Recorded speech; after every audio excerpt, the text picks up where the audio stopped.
Hello, amazing listener out there. This is a beautiful day and it's an exciting one. A day that is another opportunity for us to make a mark on the sands of time. And I'm so grateful to God for this opportunity to be speaking to you today.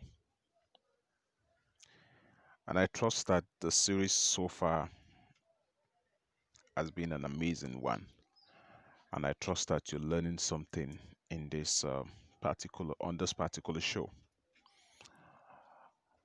All right, without wasting much time, my name is Simon Matthew, and you're welcome to Morning Charge with Simon Matthew. And in this episode, I'll be speaking on something very, very important. It is important because your life's success depends on it. And when I mean what I mean by success, I mean achieving positive results in whatever it is that is your endeavor or whatever endeavor it is that you have decided to embark on. And what I have to share with you is pretty simple. It is in the form of a question, which every forward thinking human, or every progressive minded human, or every success driven human will need to ask themselves. And that is, do you have a mentor? Do you have a mentor?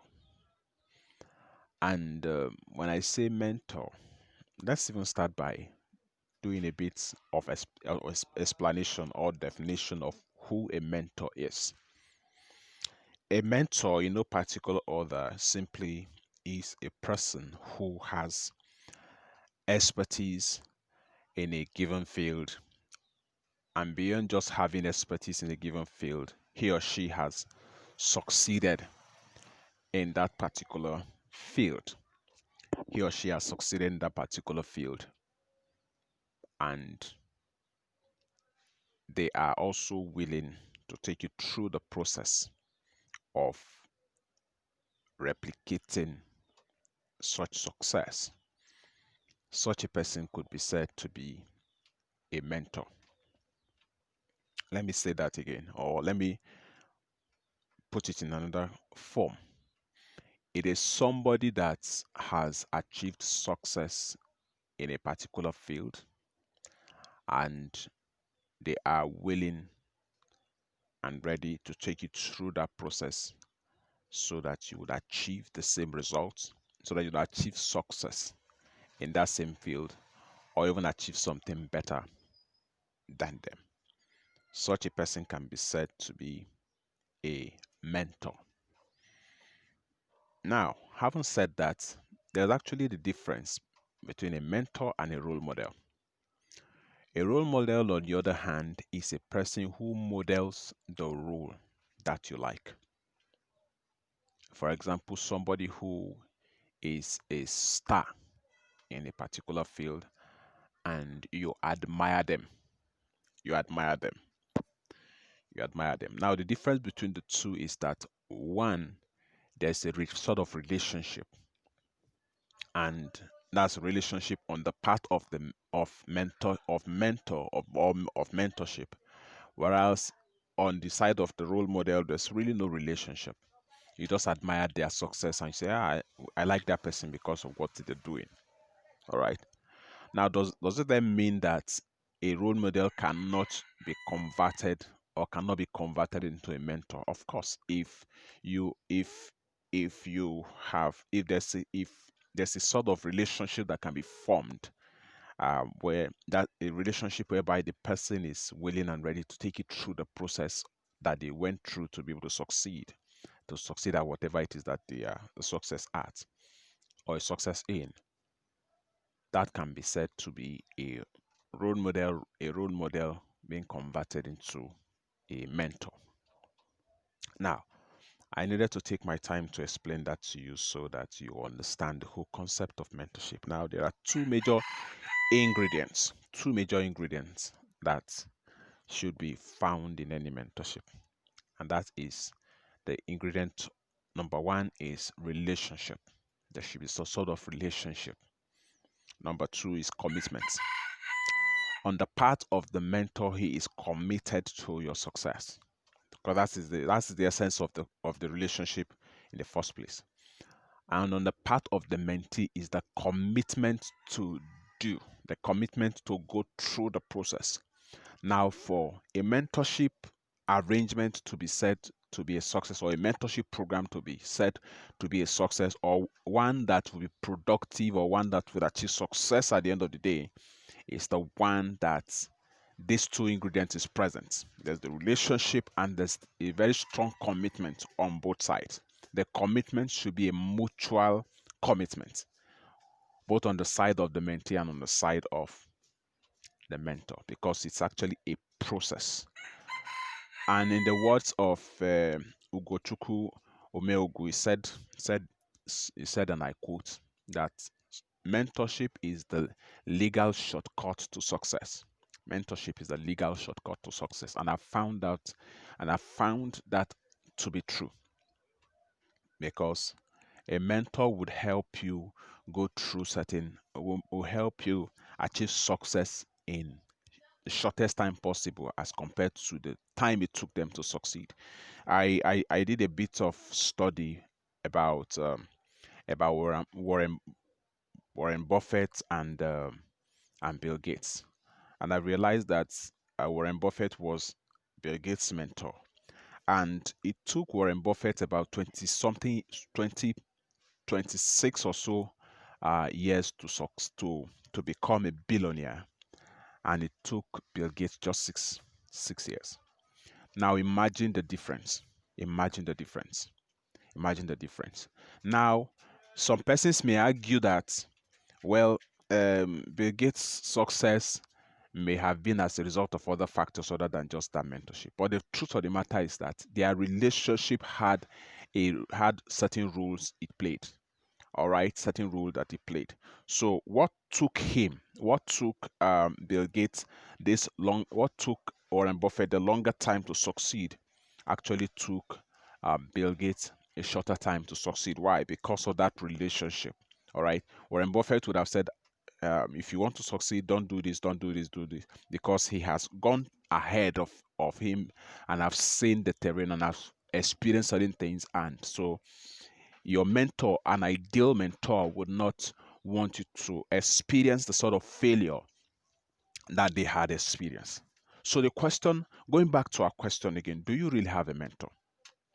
Do you really have a mentor? The fact of the matter is that for you to succeed at anything, you need a mentor, someone. If you want to succeed in record time, if you want to succeed without spending so much of resources, if you want to succeed also without making too many mistakes, it is possible.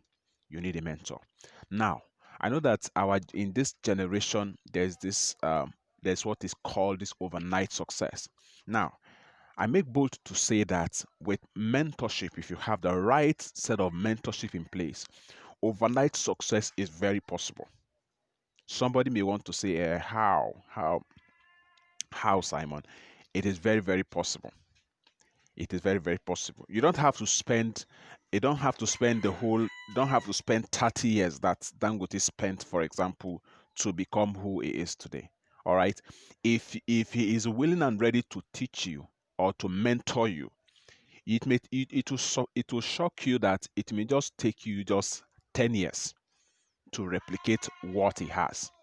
Because of what? Because he has gone ahead of you and he has experienced certain things, and so he knows the terrain and can guide you and can say, okay, if you want to achieve this, don't go this way, don't go the other way, don't go this way. And certain mistakes that he might have made rather in the process of trying to succeed or trying to be where he is at today, he may advise you against going through those routes, and that would make your work easier, that will make you spend less, that will make you avoid the so many mistakes that you would have made that may have landed you into a series of issues. And so I urge you today to find yourself a mentor.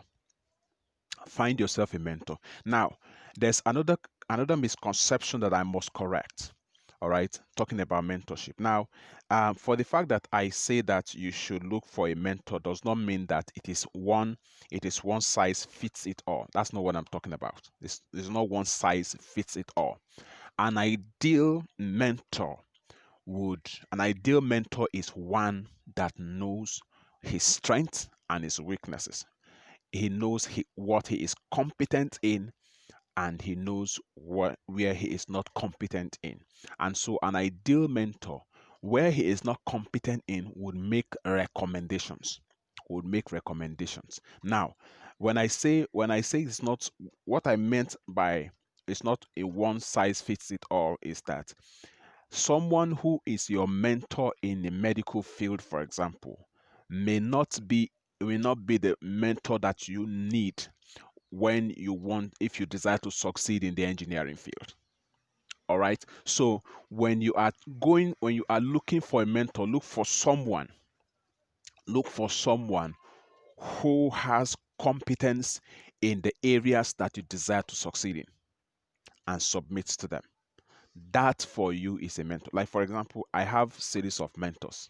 I don't have just I have mentors in the design field. Even in the design field, I have about 3 or 4 mentors, um, just in the graphic design field, for example. All right. In the public speaking field, I have mentors. All right. That way, you know who to go to when you have issues, and if you desire to replicate or to achieve certain success, you know who to submit to. The reason why you're doing this is that it will save you time, and it will make you a bit more it will help you achieve a better success as compared to just submitting to anybody who thinks that he is all knowing. All right. So apart from that too, there's also this thing that's on one of the platforms that I run. um I found that there's this somebody saying that there's this person that she's not sure yet, if she has a mentor. And I just made a simple comment. I said, if there's that person that you usually will run to when you have need to solve a particular matter, or you have need for certain validation, if there's that person you usually run to for counsel, you usually run to for guidance, that person can be qualified to be your mentor. Because one, the reason why you run to them is because you have seen that they have achieved certain success in that particular thing that you run to them for. All right. Even though even though even though there are two kinds of mentorship, if you allow me to put it that way. There are two kinds of mentorship. There is the conscious mentorship, and there's the unconscious mentorship. Now, what I mean by these two is that there is the mentorship that you enter into deliberately, consciously. All right. There's this agreement. The person knows you, and you know the person. Now, the unconscious kind of mentorship is the type that the person is not aware that they are mentoring you. Now, you are getting mentored by their materials. By their materials. This can also be said to be mentorship by proxy. You consult their materials when you are faced with certain issues. You consult their materials, and you follow up on their materials and all of that. That can also be said to be a sort of mentorship. If you have this person in your life that you run to when you are faced with certain issues in a particular area of your life, and you find yourself doing that regularly, hey, you just got yourself a mentor. All right. So I hope that with these few things that I've shared with you, um, you you have come to realize that mentorship is something that is very, very important to your success if you desire to succeed in life. And if you really want to are keen, or you desire to know more about mentorship, I have a book that I have written that can be of help to you. It is called The Link. All right. If you're interested in getting the book, you can reach out to me. Just drop a comment, and I will reach out to you on how you can get the book. This is one book that I took time out to explain the whole concept of mentorship after a series of men after a series of organizing mentorship programs myself, and after a series of research and all of that. So it is one book that I feel that will be of immense help to you. So thank you very much for investing this time to listen to this, and I trust that this has added value to you, and I trust that the concept of mentorship has been made clearer to you. So until I come your way again, this is Simon Matthew urging you as always to keep living the limitless life. Go get yourself a mentor. God bless you.